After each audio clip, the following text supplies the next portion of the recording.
I used to think I had everything about myself figured out.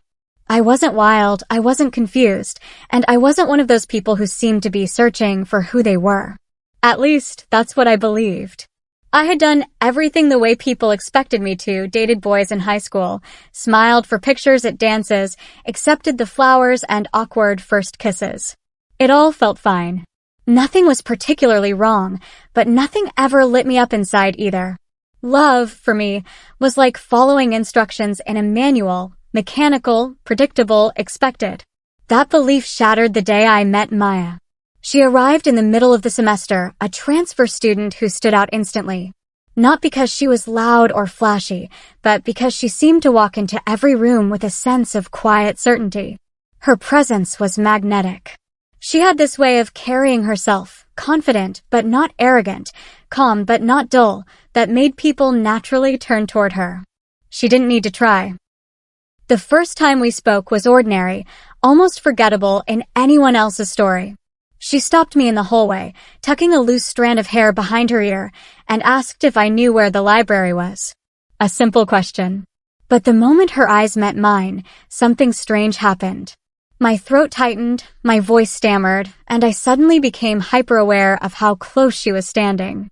I gave her directions, stumbling over words I had said 100 times before.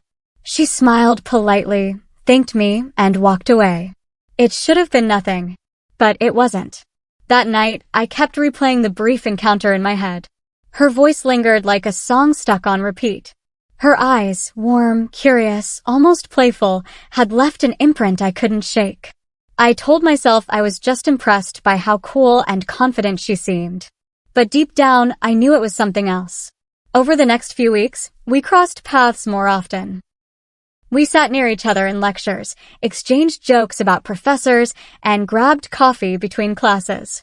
With each interaction, my chest felt a little tighter, my heart beat a little quicker.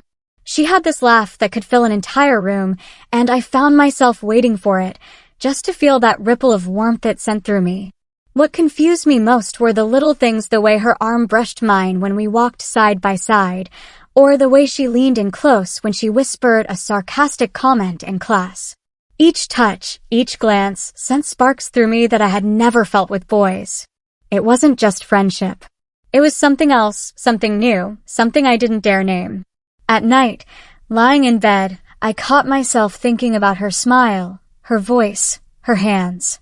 I imagined what it would feel like if her fingers lingered on mine just a second longer, or if her laugh was directed only at me. And that's when the truth started to creep in, softly but undeniably. Turns out, I like her. And with that realization came a fear I wasn't ready to face. The more time I spent with Maya, the harder it became to deny that something inside me was shifting. She wasn't just another friend. She wasn't just another person in my life. She was becoming the person, the one whose messages made me smile instantly, whose presence made everything else fade into the background. It started small. We'd study together in the library, sitting across from each other, books scattered everywhere. Sometimes, I'd catch her staring at me when she thought I wasn't looking, and instead of looking away quickly, she'd hold my gaze. Her lips would curve into that subtle, knowing smile, the kind that left my stomach in knots. I'd look down at my notes, pretending to be focused, while every part of me buzzed with the memory of her eyes on mine. One evening, after hours of studying, Maya suggested we grab dinner. We found a little cafe near campus, warm and cozy, with fairy lights hanging in the window. The conversation flowed so easily, like we had known each other for years. She told me about her life before transferring, how she'd moved around a lot, how she felt like she was always starting over. I listened, fascinated, not just by her words, but by the way she spoke. She leaned forward, resting her chin on her hand, her eyes never leaving mine. I felt seen in a way I couldn't explain. When we left the cafe, it had started to rain. We shared her umbrella, walking close enough that our shoulders brushed with every step. The city lights reflected in the wet streets, and everything around us felt cinematic, like the world had slowed down just for us. I kept thinking how natural it felt, being next to her, how safe and right it seemed. Later that night, back in my dorm room, I couldn't stop smiling. But then the confusion hit. I wasn't supposed to feel this way. All my life, I had assumed I liked boys. That's how it worked, right? That's how it was supposed to work. Yet here I was, lying awake, butterflies in my stomach because of a girl. The more I tried to reason it away, the stronger the feelings grew. When she texted me, my heart raced. When she laughed, it felt like sunshine breaking through clouds. And when she brushed her hand against mine, whether by accident or something more, my whole body lit up like fire. One night, while we were hanging out in my room watching movies, she leaned against me, resting her head on my shoulder. It was such a simple gesture, but my entire world shifted. I could feel the warmth of her body against mine, the rhythm of her breathing, the softness of her hair brushing my cheek. I didn't move. I didn't dare. I wanted that moment to last forever. And that's when it became undeniable. Turns out, I like girls. And more specifically, I liked Maya. But what scared me most wasn't the truth I had uncovered about myself. It was the question I couldn't stop asking. Did she feel the same way? The days that followed were both exhilarating and terrifying. Every time I saw Maya, I felt that familiar rush of warmth, but now it was mixed with a constant undercurrent of tension. I wondered if she could feel it too, that electric charge that seemed to hum in the air whenever we were close. We had fallen into a rhythm. Classes together, late-night study sessions, coffee runs, and endless conversations that stretched into the early hours of the morning. She had this way of making even the most ordinary things feel extraordinary. Walking to class with her felt like an adventure. Sharing fries at the cafeteria felt like a secret. And sitting side by side in silence, just existing together, felt more comfortable than anything I'd ever known. But the closer we grew, the more questions filled my head. Was I imagining this connection? Did she see me as just a friend? Was I reading too much into every smile, every touch, every glance that lingered just a second longer than it needed to? One evening, we were sitting outside under the stars after a long day of classes. The air was cool, and she had draped her jacket over my shoulders without hesitation when she saw me shiver. That simple gesture nearly broke me. I wanted to tell her everything right then, that my feelings for her weren't just friendly, that every moment with her felt like something more. But the words caught in my throat. Instead, I just held onto her jacket, breathing in the faint scent of her perfume, memorizing the way her eyes sparkled under the moonlight. It was moments like these that made the line between friendship and something deeper blur until I couldn't see it anymore. Things became even more confusing one Friday night.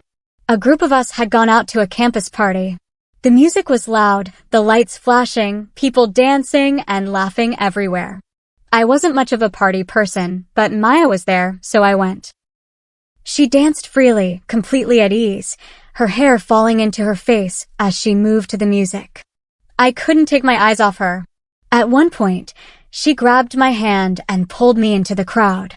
We laughed, spinning and stumbling together, our hands still entwined. My heart raced, not from the music or the crowd, but from the simple fact that she was holding me like she didn't want to let go. When the song ended, we stayed close, her hand still resting in mine, her face inches from mine. For a second, it felt like the world had gone quiet, like it was just us in that moment. But then someone called her name, breaking the spell. She smiled, gave my hand a quick squeeze, and pulled away to greet a friend. I stood there, trying to catch my breath, wondering if she had felt it too, the spark, the closeness, the possibility. That night, lying in bed, I whispered the truth to myself for the first time, without excuses or denial. I like her. I really, really like her. But the question remained, louder than ever. What if she doesn't feel the same? After that night at the party, things between Maya and me felt different, charged, almost fragile, as if one wrong word could break everything open. Every look lasted longer, every touch lingered, and yet neither of us said anything. The silence between us wasn't empty. It was full, heavy, brimming with everything we weren't admitting. One evening, she invited me over to her apartment. It was small, cozy, with fairy lights strung across the walls and stacks of books scattered around. We ordered takeout, spread it across her floor, and ate while watching some random sitcom that played more like background noise than entertainment. What mattered wasn't the food or the show, it was the way she leaned against me, her shoulder brushing mine, her laughter vibrating through my chest when I made a joke. At some point, the conversation turned serious. She asked me about my childhood, about what I wanted from the future. I told her things I hadn't shared with anyone else. The fears I carried, the dreams I barely admitted to myself. She listened, really listened, her eyes soft and focused entirely on me. Then she started sharing too. She spoke about moving around so much, about never quite fitting in, about always feeling like she had to hold part of herself back. I wanted to reach out, to hold her hand, to tell her she didn't have to hide anything with me. Instead, I just sat there, heart pounding, words caught in my throat. The night stretched on, and eventually, the conversation faded into a comfortable silence. We sat there, side by side, watching the flicker of the TV screen reflect in the dark room. Then, almost without thinking, she reached for my hand. Her fingers brushed mine lightly at first, as if testing the waters. I froze, my breath caught, my heart racing. And then she laced her fingers through mine, holding on gently but firmly. I turned to look at her, and she was already watching me, her eyes searching, questioning, daring me to understand what she wasn't saying out loud. I wanted to speak. I wanted to tell her that this, her hand in mine, her presence, the way she made me feel alive, was everything I didn't know I had been searching for. But fear held me back. What if I was misreading this? What if she was just being kind, just being her warm, open self? What if I confessed and ruined everything? So I stayed quiet. I squeezed her hand back, letting the silence say what my voice couldn't.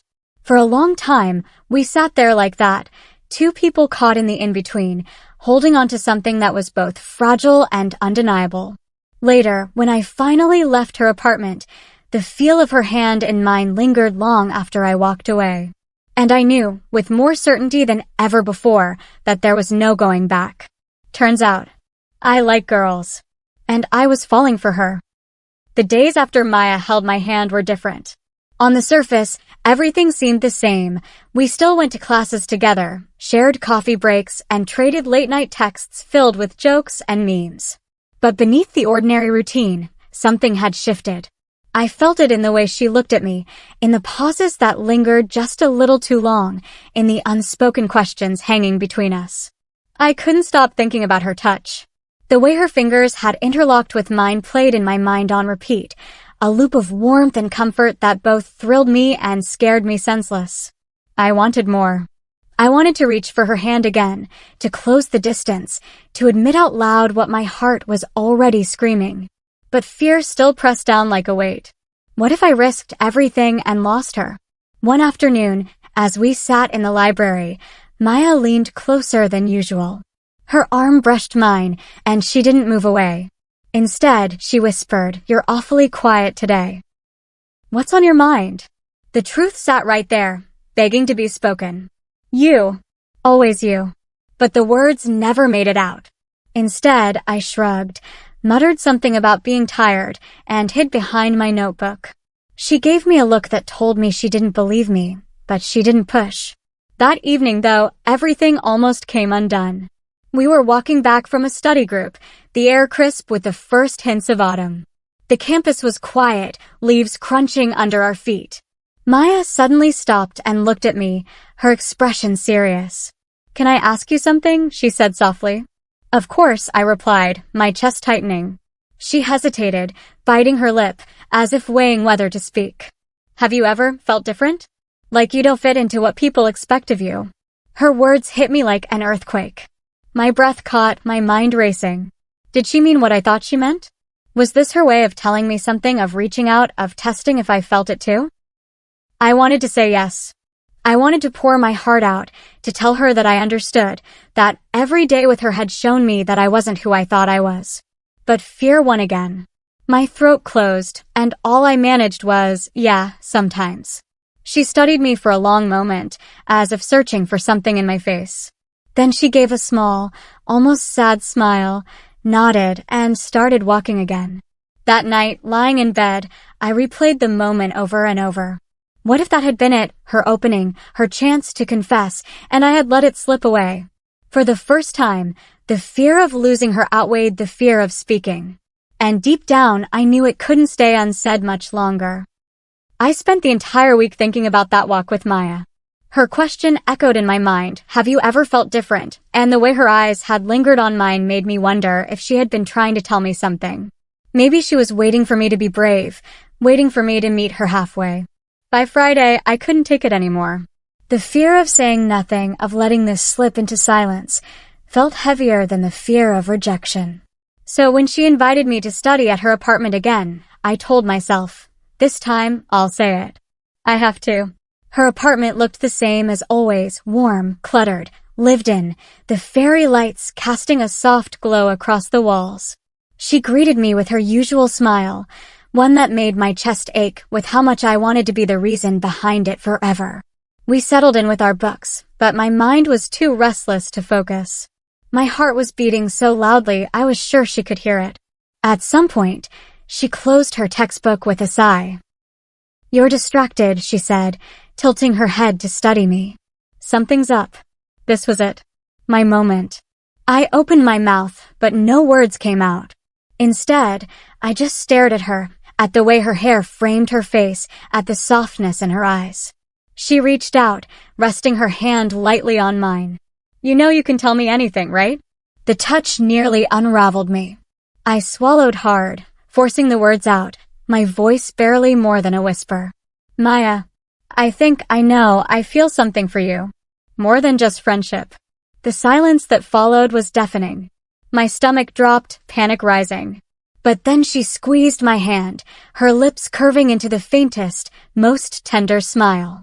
I was hoping you'd say that, she whispered back. My breath caught. You feel the same? Her eyes softened, and she nodded. I've felt it for a while. I just didn't know if you did. Relief and joy flooded through me so intensely I almost laughed. All the fear, all the questions, all the nights of wondering, it all melted away in that moment. I hadn't imagined it. The sparks, the closeness, the way she looked at me, it had all been real. We sat there, hand in hand, hearts laid bare, both of us smiling like fools. And for the first time, the silence between us wasn't heavy. It was light, freeing, filled with the possibility of everything that could come next. When I finally found my voice again, all I could manage was, turns out, I like girls. I like you. She laughed softly, her thumb brushing against my hand. Good, she said. Because I like you too. After the confession spilled into the air, something shifted between us, like the universe itself had been waiting for us to admit the truth. All the tension, the questions, the fear of ruining what we had, it was gone. In its place was something lighter, yet infinitely stronger. We didn't rush into anything that night. We just sat together, hands intertwined, smiling like we had discovered a secret world only we could enter. Every so often, one of us would laugh, not because anything was funny, but because it felt surreal. After weeks of holding it in, after so many unspoken moments, it was finally out. And it was mutual. Eventually, Maya leaned closer, her head resting against my shoulder. I closed my eyes, letting the warmth of her presence wash over me. I could feel her heartbeat through the way our arms touched, steady but quick, like mine. For the first time in a long time, I wasn't questioning myself. I wasn't trying to fit into expectations. I was simply being. And being with her felt right. When she lifted her head to look at me, our faces were only inches apart. Her eyes searched mine, as if asking permission for something neither of us had dared before. I nodded, barely, but it was enough. Slowly, she leaned in, closing the space between us. The first kiss was soft, tentative, almost hesitant. My heart leapt, my stomach flipped, and every nerve in my body seemed to come alive at once. Her lips lingered against mine, gentle but certain, and the world around us faded into nothing. When we pulled apart, her smile was nervous, shy even, and I realized she had been just as scared as I was. I've wanted to do that for so long, she admitted quietly. So have I whispered back, my cheeks burning, though I couldn't stop smiling. We kissed again, and this time there was less hesitation.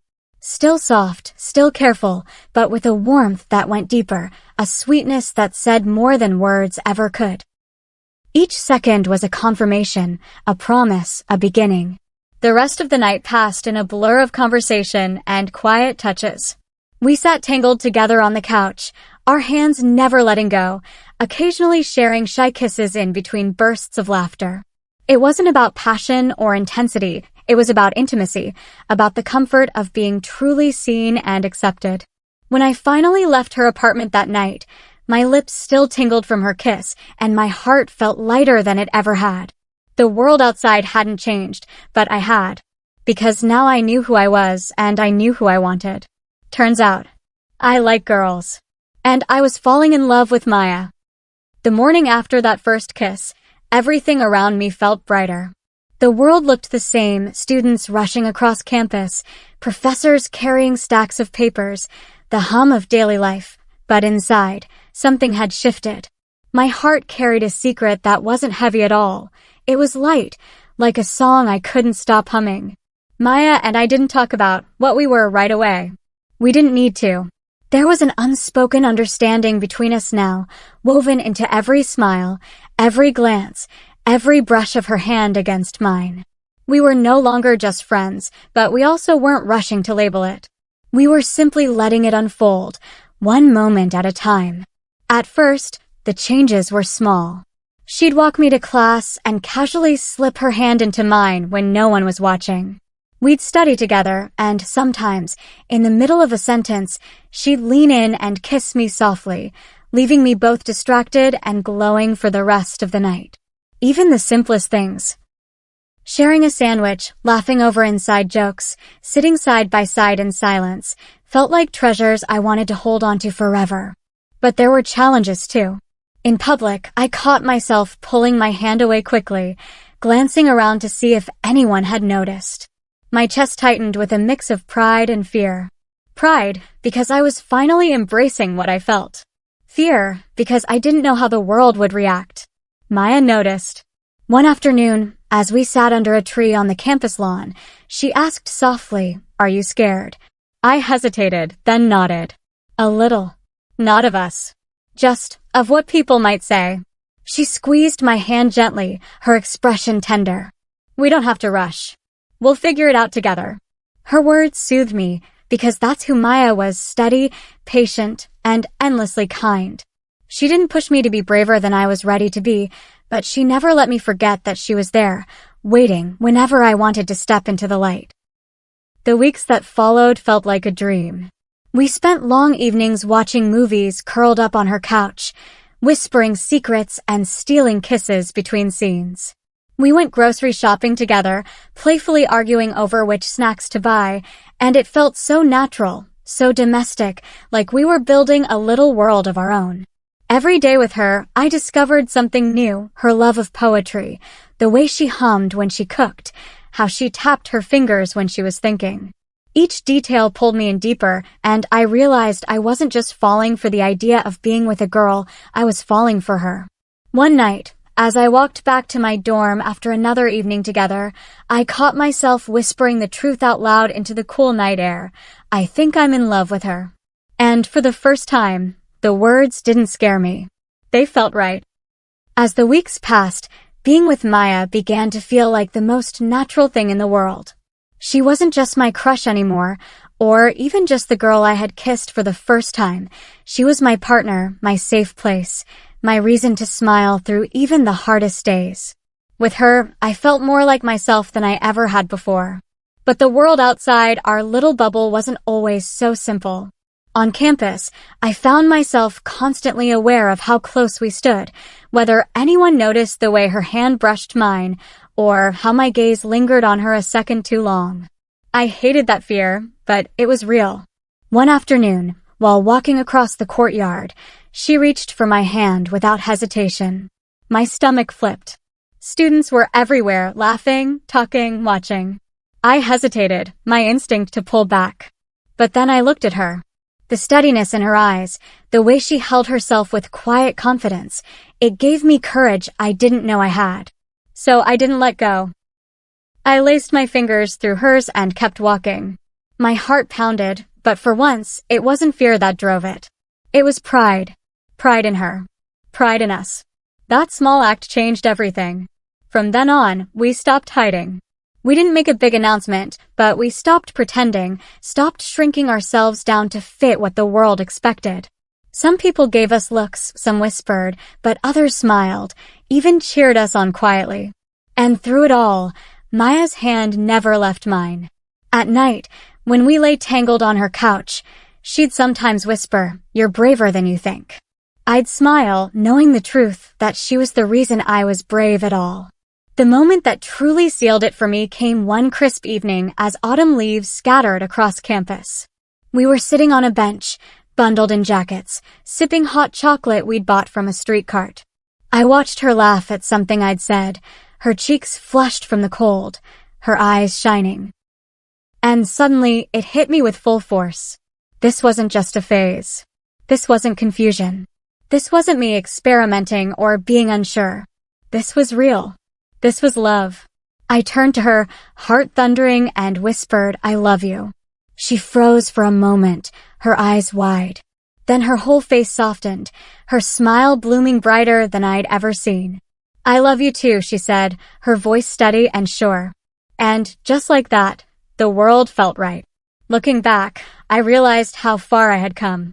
From the girl who thought she had her life figured out, who never questioned the script she was given, to the one who discovered a truth she hadn't even known was waiting inside her.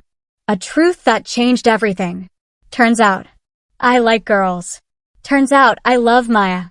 And that truth is the most beautiful thing I've ever known.